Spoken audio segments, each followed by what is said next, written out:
Ouais, c'est dingue, on dirait que la ville, elle pousse. J'ai été frappée par, la forme des bâtiments. Alors ils ont un côté très végétal, très iconique. Ça rompt complètement avec, la logique très monolithique, très carrée.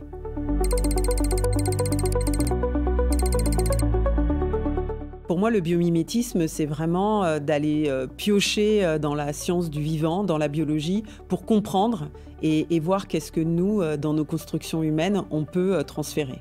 Les matériaux peuvent être inspirés de différents organismes vivants comme, les coquillages, comme, des insectes. Ce qui est intéressant de savoir, c'est que ça existe et que c'est déjà à l'œuvre. L'exemple qui est sans doute le plus connu, c'est celui aussi, de la peau, des requins, pour gérer les enjeux de fluidité et de pénétration dans l'air. À Abu Dhabi, il y a 2 tours qui sont les tours, Al-Bahar, qui, utilisent des principes, inspirés du biomimétisme pour concevoir des façades qui permettent de mieux réguler, l'apport solaire, et diminuer du coup, le besoin en climatisation. Donc c'est vraiment quelque chose de très actuel. Le biomimétisme est une manière aussi de penser les choses dans plusieurs échelles, parce qu'un bâtiment, ça a une durée de vie qui est longue, et donc il y a plusieurs étapes en fait pour nos matériaux, depuis leur conception, leur mise en œuvre, leur renouvellement. Cette question du biomimétisme, c'est vraiment une stratégie qu'on intègre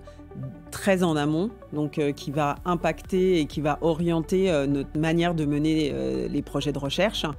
Mais c'est aussi une manière de penser nos solutions dans une approche écosystémique, parce que nos bâtiments vivent longtemps.